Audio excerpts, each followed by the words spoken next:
Hi all, let's have a look at Nimzov's draw versus the great Charles Capablanca in the Carlsbad 1929 tournament. And Nimzovich played in a seemingly modern way an English opening, but he didn't really seem to have much. I'm actually quite fascinated by Black's play in this setup, because I don't really usually know what to do with Black against this kind of Maroczy bind setup.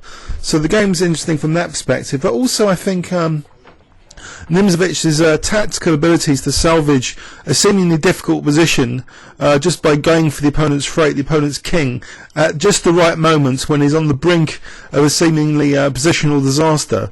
So that's kind of interesting, I think, from this game as well. So we'll see how that happened.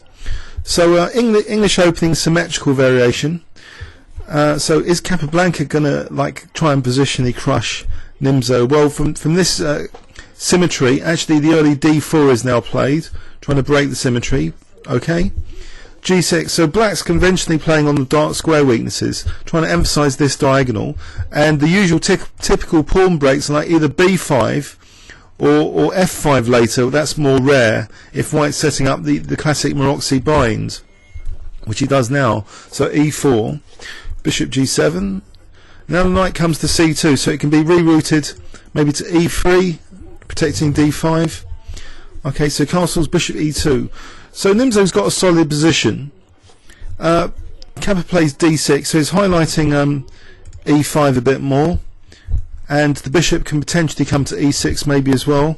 But actually Black plays like knight d7, and I believe a lot of players are playing like this to try and put just more pressure on this diagonal to emphasize these dark square points for putting pressure on White's position.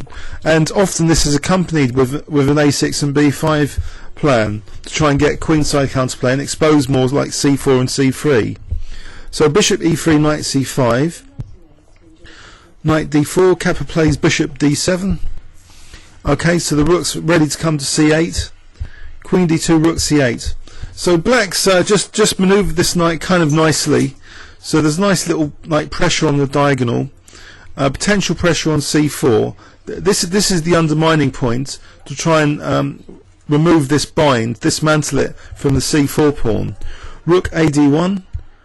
And now a curious move actually. Rook e8. I guess the intention is not to move this pawn, leaving a terrible backward pawn, but instead maybe to answer bishop h6 with bishop h8 without losing the exchange. You know, bishop takes f8.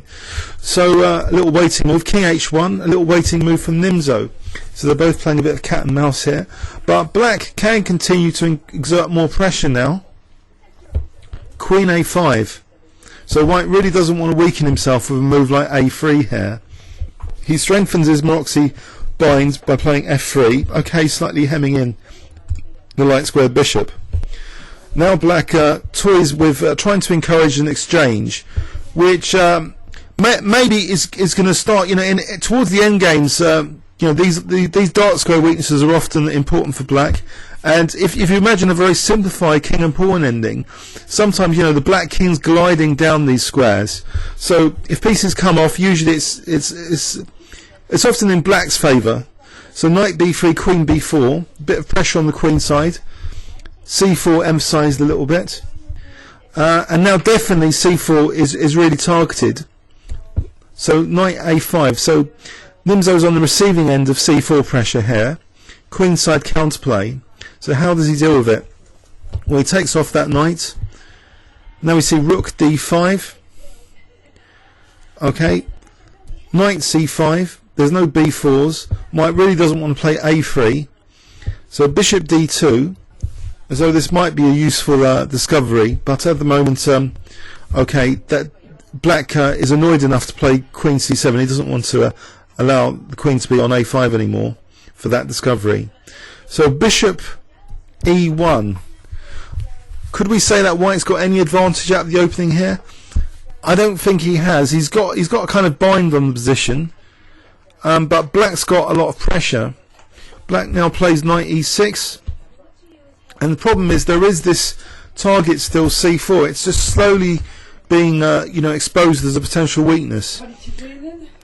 b3, and now knight d4. Queen comes to d2 now.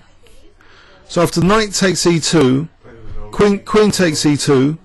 Black now really goes for the c4 weakness by playing the move a6. Okay, so white tries to clamp on that move b5 because b5 is now supported. This pressure on c3 is going to make b5 possible. So white's just really sitting here with a fixed target and fixed c-file targets. So after a4, b5 was played anyway. Now a takes b5, and here Kappa decides to give up his dark squared bishop. Maybe this wasn't the best move. Let's check. Let's do an engine check on this position. Okay, actually an engine is giving bishop c3 as the best move. So possibly with a different continuation to the game. So this will be very interesting. So this is the most clinical move to try and exploit the c-file pressure. A takes b5. Now Nimzov's next move is very practical. Okay, and it's not an engine suggestion, it's very practical. It's going for the throat like he's done it in previous games in this tournament when he's in trouble. He seems to find these tactics.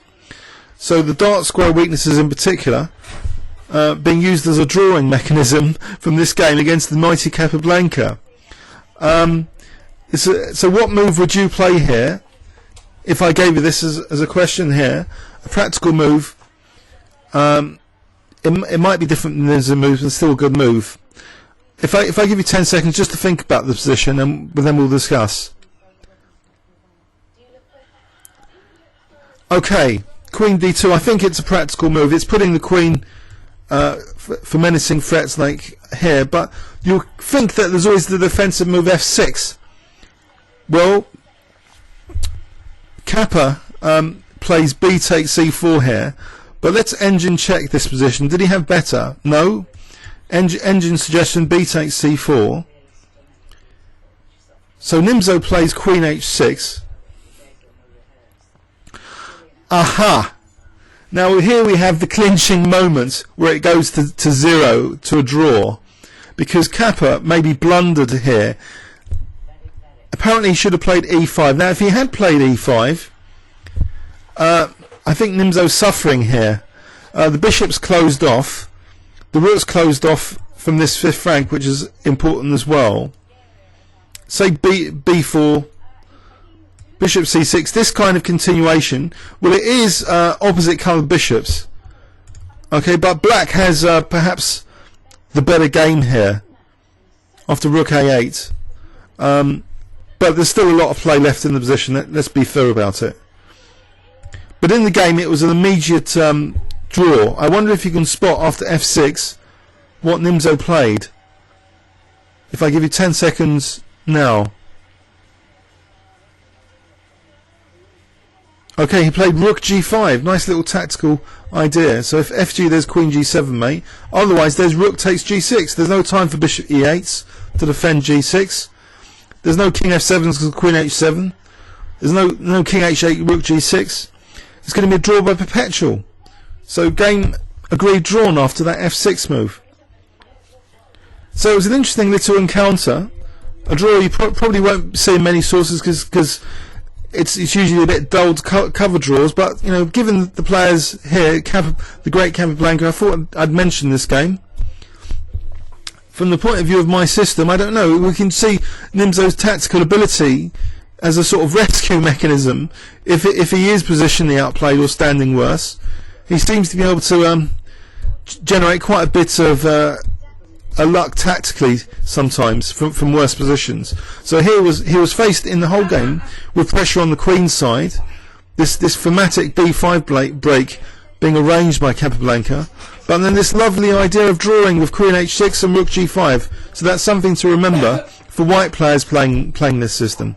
Comments or questions on YouTube? Thanks very much.